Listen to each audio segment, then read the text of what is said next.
Moving to the next topic, force on a current carrying conductor in a magnetic field. Now how does this force come? See, we know that a current carrying conductor produces a magnetic field around it.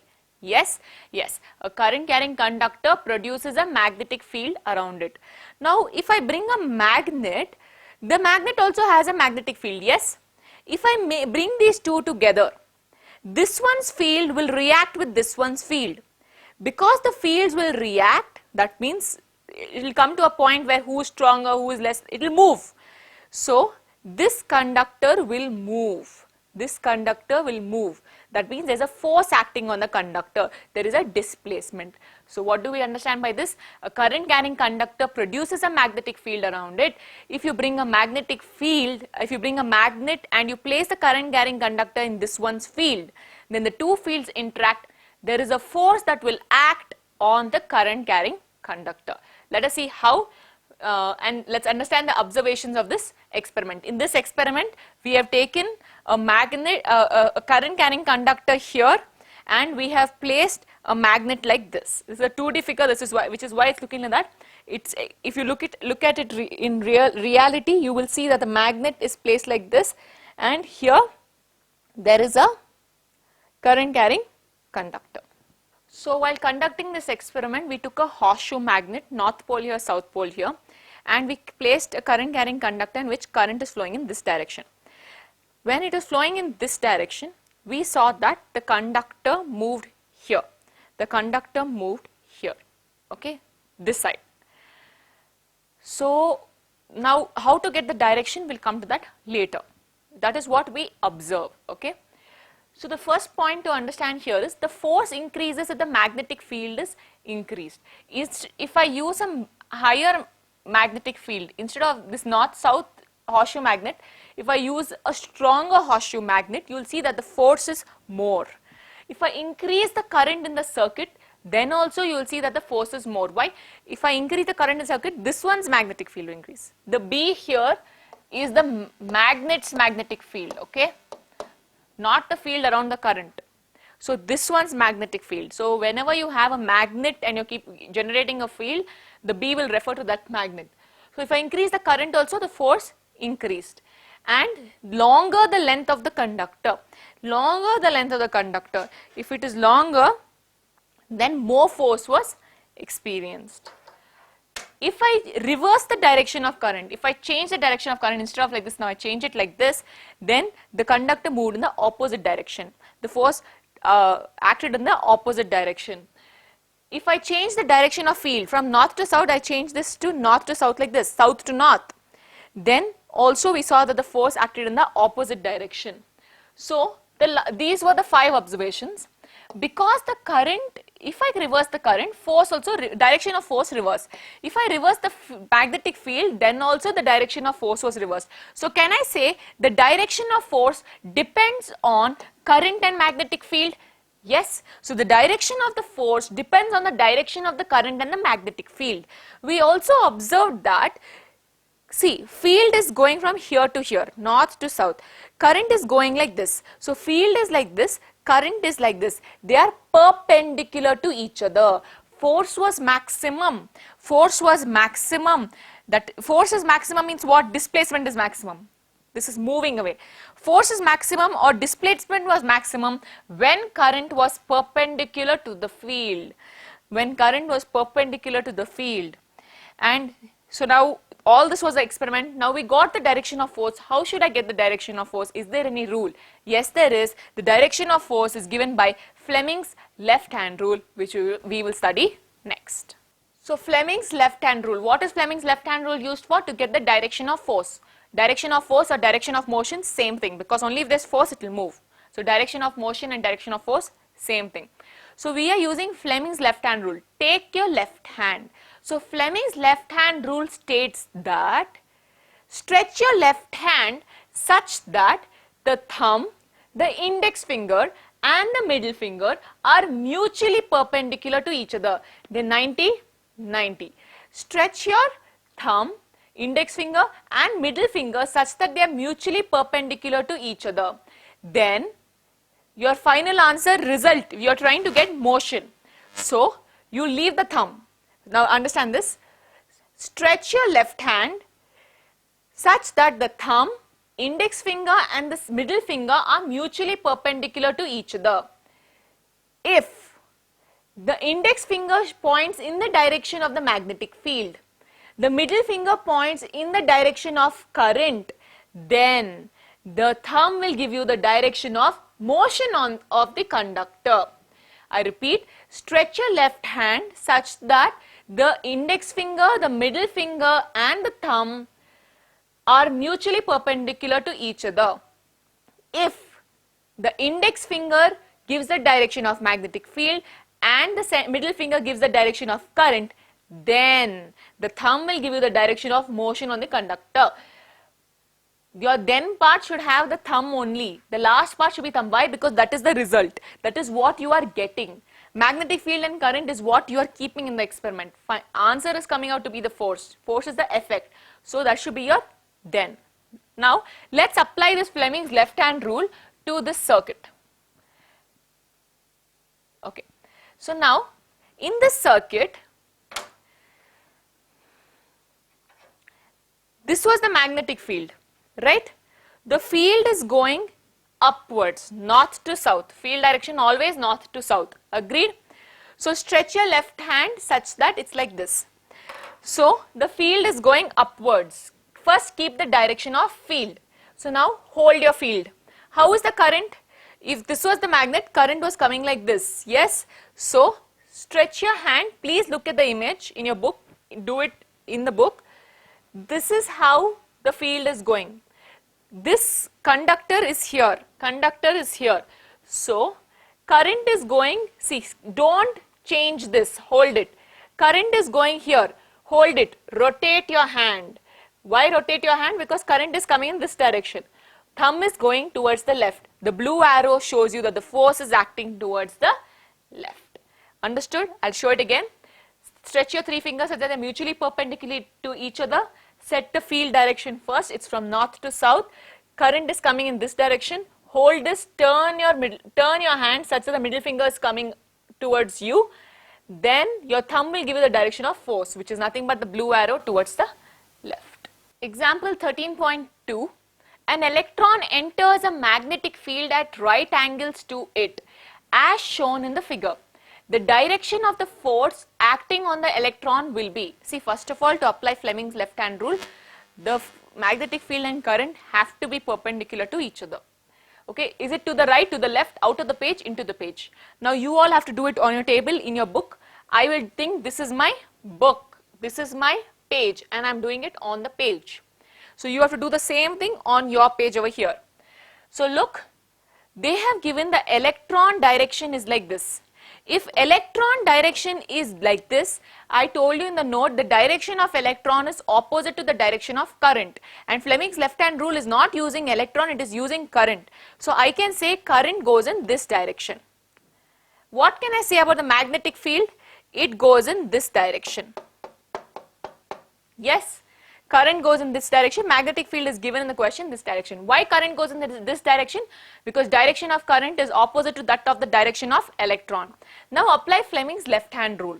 While applying Fleming's left hand rule, stretch all your three fingers like this, that they are mutually perpendicular to each other. Now first set the direction of magnetic field. So magnetic field. So look here all of you, magnetic field is in this direction. Magnetic field is in this direction. I'll do it here. Okay, magnetic field is in this direction. Hold your field. Current is upwards. Rotate. Current is upwards. Rotate. You can see the thumb is entering the board. For you, the thumb will enter the paper, your notebook on your table. The thumb is entering the board. So it's going into the page. So it's going into the page. So you can say the answer is option D. One way of representing into the page and out of the page is like this. If you put a cross mark, it means it's going into the page. If you are put a dot, it's out of the page. You will learn that in page 231, question 1. Which of the following property of a proton can change while it moves freely in a magnetic field? There may be more than one correct answer. See, first let's understand what is happening here. Let's say this is north pole and south pole. So this is a magnetic field, okay? And let's say there's a current coming, proton is coming, proton is positive, so same as direction of current. So if this is the field and this is the direction of current, this will act here. So the proton will move now in this direction. As you see, it will keep moving and finally it will go in circular path. So your charge always rotates in circular path. It gains a uniform speed. Uniform speed. With uniform speed, if you have a setup like this where you have magnetic field and an electron is entering or proton is entering, it will be going in uniform speed. Uniform speed. But what about velocity? Velocity is not uniform because the direction is changing continuously. Velocity depends on both direction and magnitude. So velocity is changing. Will the mass of the proton change? No. Speed? No, because it does not depend on direction. What about momentum? Momentum is mass into velocity. Leave the mass out, velocity is changing, so momentum also will change. So your answer is velocity and momentum both will change. Question 2. In activity 13.7, which activity was that? The horseshoe magnet experiment where you saw the force acting on the conductor. How do we think the displacement of the rod AB will be affected if current in the rod is increased?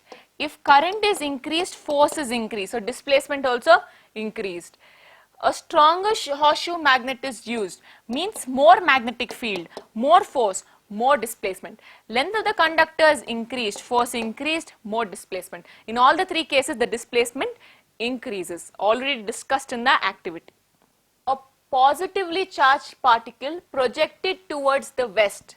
That means the particle is moving in the direction of west, that is the direction of current since it's positive. Is deflected towards the north. Deflection means direction of motion or direction of force. If you find deflection, it is nothing but the direction of motion or force. Deflected towards north by a magnetic field. The direction of the magnetic field is. See, whenever you get these questions, you don't know what is north, east, west, south. Is this west, is this east, west, north, south or north, south, east, west? How do you take? So whenever you're doing such problems and you don't know what to do, please take north, east, west, south on your paper. In the exam, take it on the paper. Your evaluator will be giving you marks for taking it on the paper itself because their answer direction is done with respect to the paper. So now on the paper, this is north, this is south, east and west, right? North, south, east, west. So now let's start the problem. So now it's projected towards the west. Please do it with me, otherwise you will not get it. Try it out. So the positive charge particle is going towards west. So this is the current. Make it go towards west. Okay. Somehow align it towards west. Now deflection is towards north. I told you on your paper please write north, south, here you will write east and west. So for on the paper this is north. So deflection is towards north. Deflection means direction of motion. That means your thumb should go towards north. Keep your current as it is because it's already set and push the thumb towards the north. See, now this is north, this is west. What is happening to the field? It is in the upward direction. So it gives you option D. By mistake also, if you change and you take this as north and this as south, you will get different answers like towards north, towards east and all. Please, please, on your paper write down this is north, this is south, this is east and west. So after writing it on your paper, solve it. I will show the direction again. The current is going in this direction towards west. So point it towards west. Then they're telling you deflection is towards north. This is north. For the paper, this is north. So put this up. Your thumb should come towards north without changing this fellow. So here this one goes upwards. So your answer is upwards. So now we're going to one of the most important concepts in this chapter, electric motor. As soon as I say electric motor, you have to think of the electric fan. What do? If I tell you switch on the fan, what do? For the fan to work, you go and press the switch. So basically you are giving it electricity. But what is happening there? You are getting rotation here. That is mechanical energy. So an electric motor is a device that converts electrical energy into mechanical energy. Understood the definition of electric motor? Electric motor is a device that converts electrical energy into mechanical energy. Where is it used? It's used in mixers, fans, washing machines, so many places, right? Okay. So now, what is the principle of electric motor? How does it convert electrical energy into mechanical energy? You're giving it electric. It's becoming mechanical. It's moving. Moving means there's displacement. Displacement as in the force, right? So, what is the principle? It is nothing but based on the principle of magnetic effect of electric current. We just learnt it. The whole chapter is magnetic effect of electric current. In the previous concept, how does this work? How does a force come into picture? If you place a current carrying conductor in a magnetic field, it experiences a force. So here what we do, we place current carrying conductor in magnetic field and it experiences a force and the fan rotates. How? We will understand in detail with this experiment. So what we do here is, we take magnets and we have a magnetic field, north-south. In this we keep a coil, ABCD. It's an insulated copper wire. It kept a coil over here. This coil is connected to the split rings P and Q. It's connected to the split rings P and Q. What are split rings? We will come to that later. It's connected to the split rings P and Q. So, why split ring? That is what we'll come to later. But what is a split ring? Nothing. It's just a ring split and kept. Now, why did we use that? You will understand when we do the working. So, we have a coil ABCD placed in a magnetic field. The coil, the two ends of the coil are connected to the split ring P and Q. This external circuit, the battery, is connected to the coil via the brushes X and Y. Why brushes X and Y also? You will understand.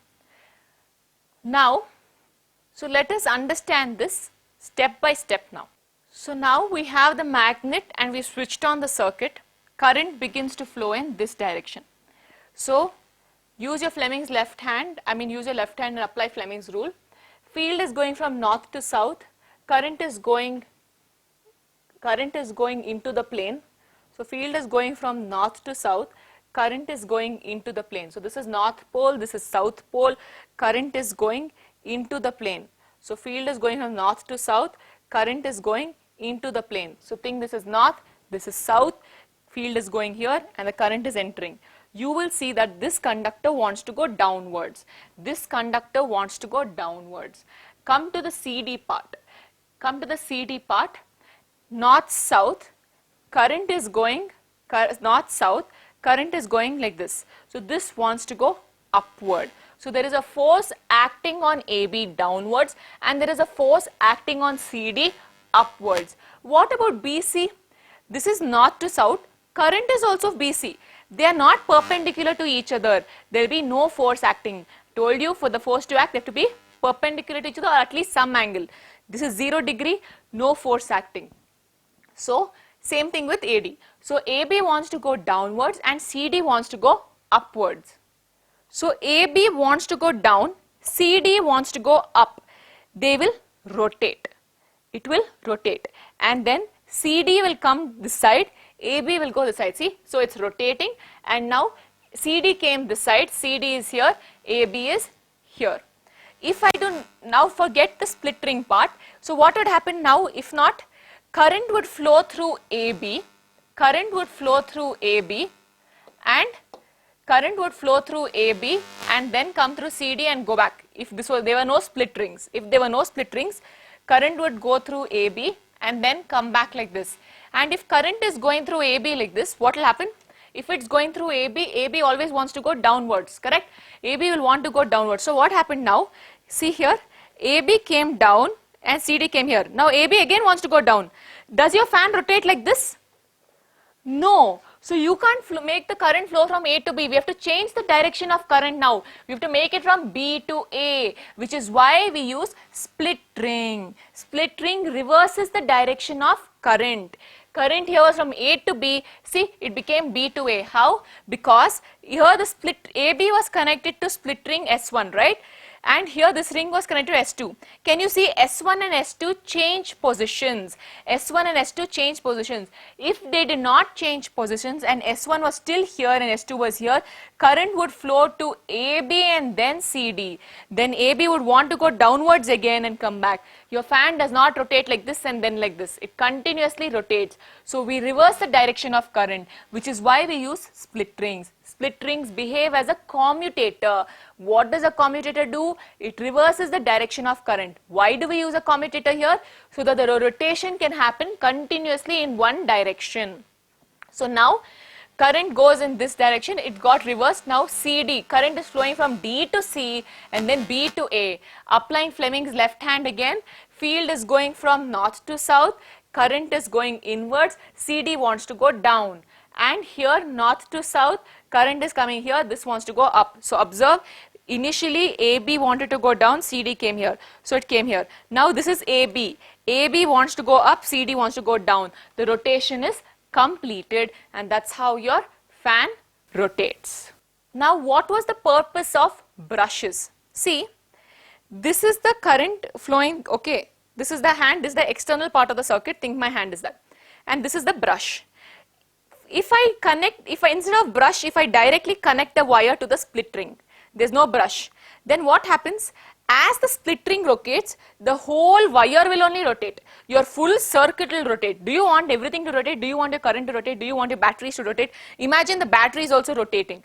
So, for easy flow of charges, let this rotate. See, we'll keep a brush. It will easily flow. Charges can flow from here to here, and so the current can easily flow from the brush to the split ring and then to the coil. So it will touch and it will flow. It will touch and it will flow. So this for easy flow of charge between the external circuit and the coil, we use brushes. Ma'am, do we have to draw the diagram so many times? No need. You just have to draw this first diagram. Draw this first diagram and explain what happens when AB and CD rotate. After half rotation, AB comes this side, CD comes this side, and the direction of current becomes from B to A, D to C. You have to mention all of that. It's given in detail and in crisp points in the notes. Please refer that. This one diagram should be enough for your answers. What are the different ways that the power in the electric motor can be enhanced? Meaning more power, more efficiency. Just before that, I forgot to mention this. The coil in your experiment there, right? This part is called the armature. Okay? It's also referred to as the armature. Okay. So one way is to use an electromagnet instead of a permanent magnet. Instead of using permanent magnet north-south here, use an electromagnet. Why? Electromagnet can create a stronger field, right? Okay. Use large number of turns of the coil. Instead of using just one turn, use more turns. So more force can be experienced. Use a soft iron core around which the coil is wound. So here, don't keep it empty air, keep a soft iron core. On top of this, you wind the coil. So that way, more force can be experienced and more power is achieved. Page 233, question 1. State Fleming's left hand rule. We've already stated umpteen times, so you can do that yourself. What is the principle of an electric motor? The principle of an electric motor is nothing but the magnetic effect of electric current. When a current carrying conductor is placed in a magnetic field, it experiences a force. What is the role of the split ring in an electric motor? The split ring behaves as a commutator. It reverses the direction of current. Why? Because we want to maintain continuous motion. That is in the same direction. Continuous motion in the same direction.